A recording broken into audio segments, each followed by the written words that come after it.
It was about 15 years ago, I think. I was a student of uh, Shar Studio in Moscow, and there were several friends who wanted to learn animation by themselves. Uh, and when they get to know that I'm learning animation in professional school, they asked to learn my experience, and we started to make some short films and like experiments, some tasks from my school together, and it was a lot of fun. And yeah, that's how we started, I think.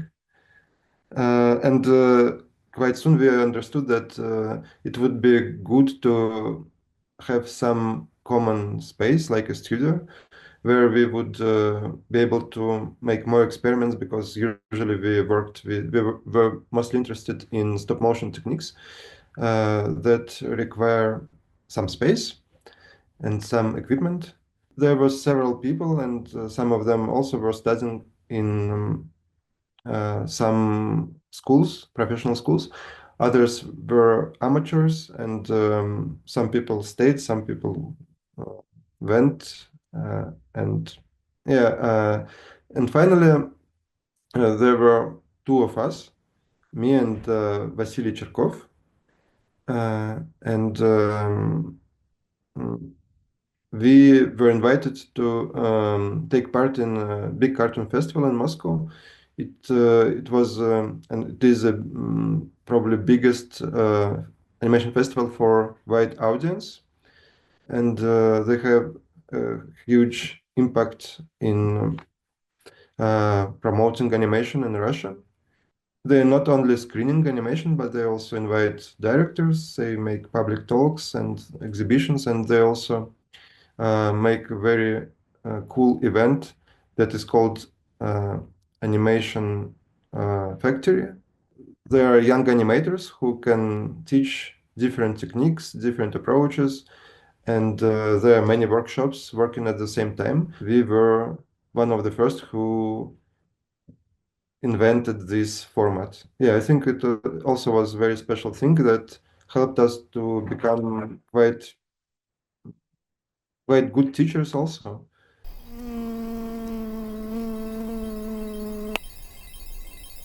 I think it took almost a year, when we were almost every day we were discussing what would be the proper name for the studio.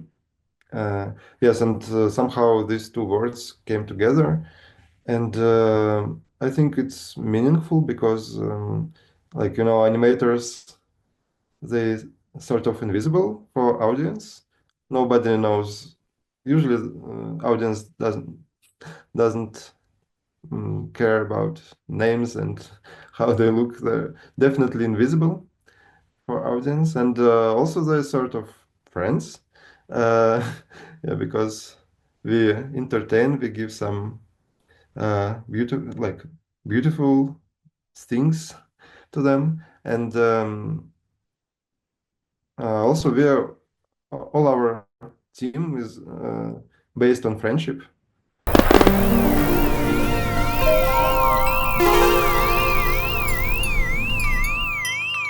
I think we are also quite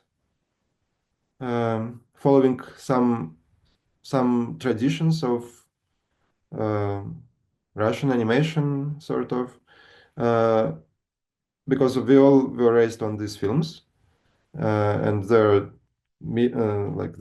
very cool, beautiful, interesting, experimental, different films that were made during the 20th century in Russia.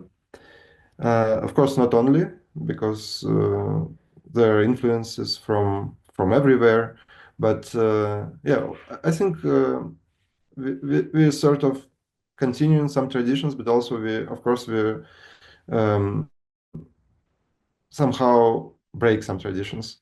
Stop motion itself helps a lot to develop your style, because you uh, deal with very different materials, and they give some limits, and they also give some help. to make the image more, I don't know, more deep, more textured, more uh, stylish in a way. So I think that's somehow it was not like, by purpose, like we were finding our own style or something like that. It was just a natural process.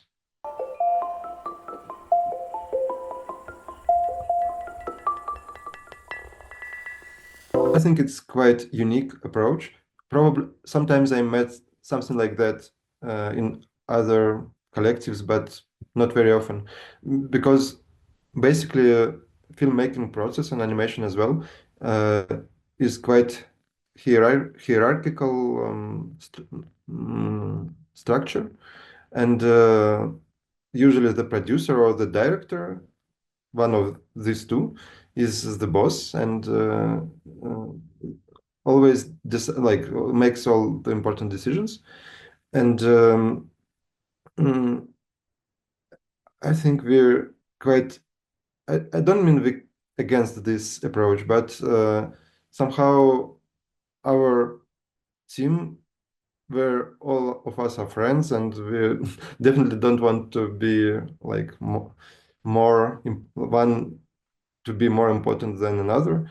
Usually, we want to work together, not just to have workers, of course, but to have collaborators who can give some advices to make some, or at least to um, propose some solutions for like artistic solutions. And also, I think it influenced our teaching.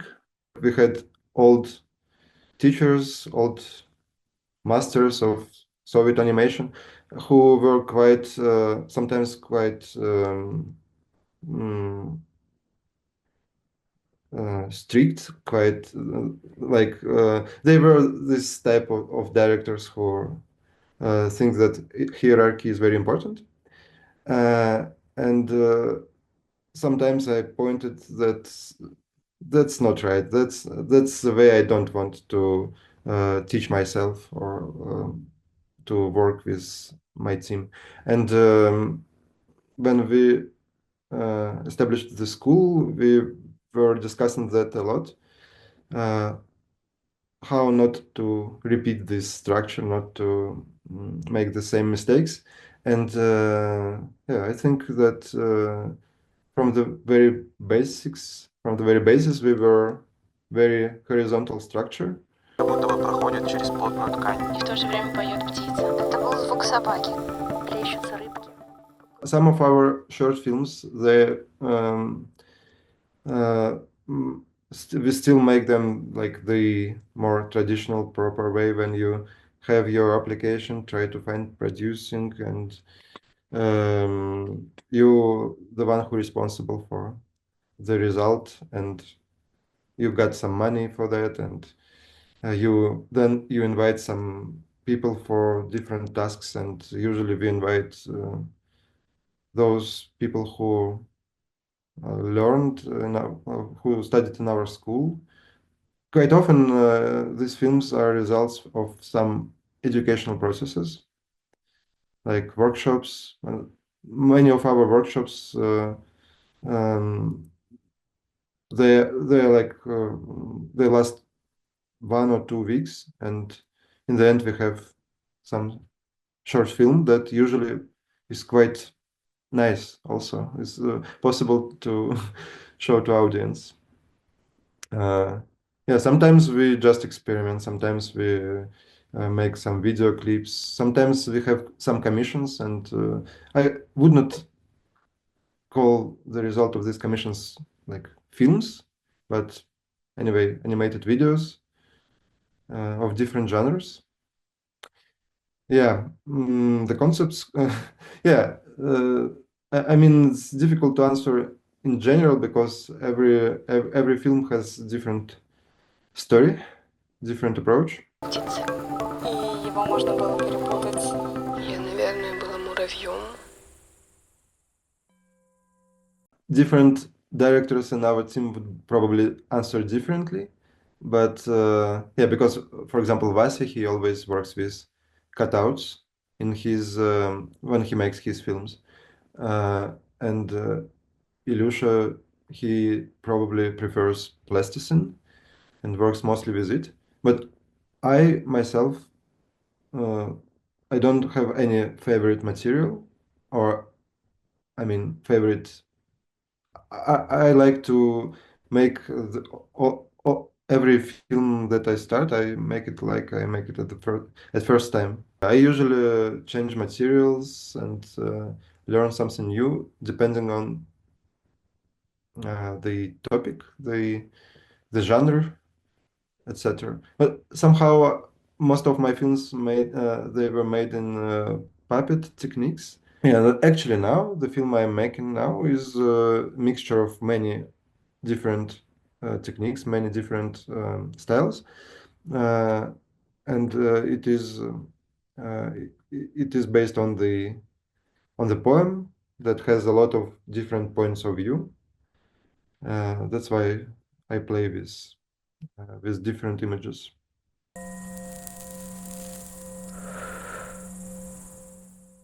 Basically, we are all from Russia, and yes, I mean Russia is very multicultural, and there are many different nations, traditions.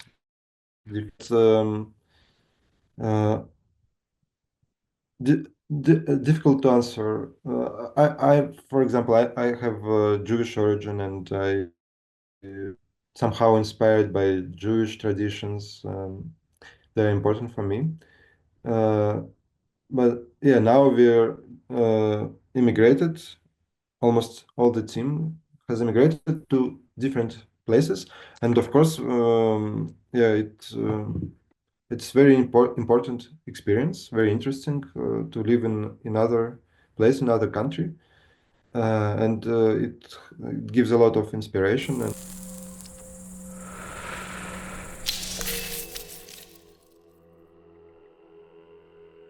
that's probably one of the rare uh, examples when we first decided what technique we will use. And after that, yeah, because we got that opportunity actually. We had a person who we know. He is a rich man who supported us, and he is an art collector. He owns a mosaic workshop somewhere not far from Moscow, and he invited us to use this workshop the way we want.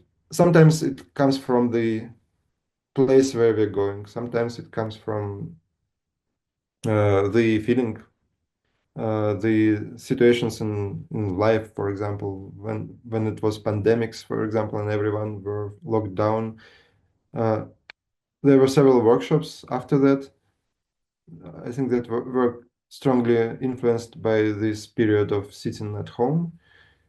And The Sky Has No Edge is one of them, actually, because, yeah, it was maybe several months after the lockdown. And the topic that we choose, the sky, was chosen because of that, because, was something that we didn't see for a long time. That's how the ideas they come both from the side of the story, the feeling, and the design, the material. They come together.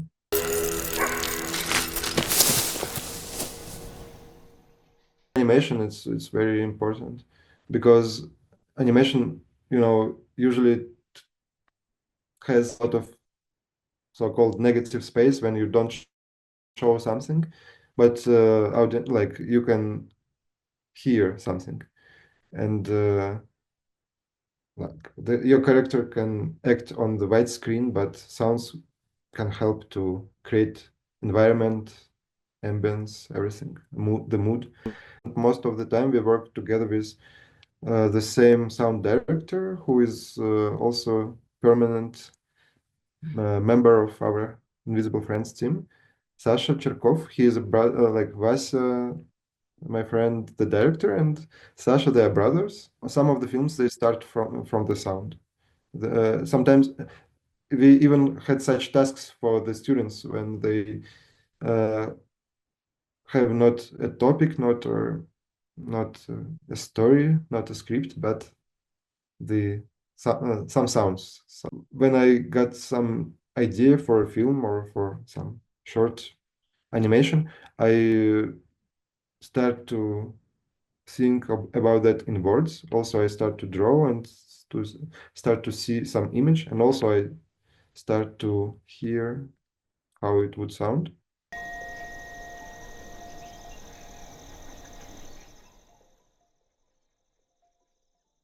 I don't have one method, and usually it's quite intuitive, not very rational. My first films, they were about the border of, like, of uh, life and death, as I said.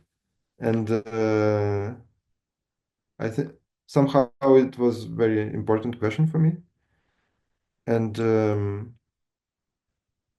I probably would continue working with this topic, but okay, I already have several films. I have probably nothing more to say about that. And yeah, but from this topic, I started to be interested very much in, I don't know, family stories, also in, like, some very general things like being a human or something like that. Most of our films are poetic and they have this lyrical vibe, but uh, now I want to switch more to some funny things, to some humor, because it's something that I always liked in my drawings, and I mean in life also. I like to make jokes and such things, but you can see that in films. And I think, well, okay, now uh, we live in quite difficult times, and it's good to have to make some funny films.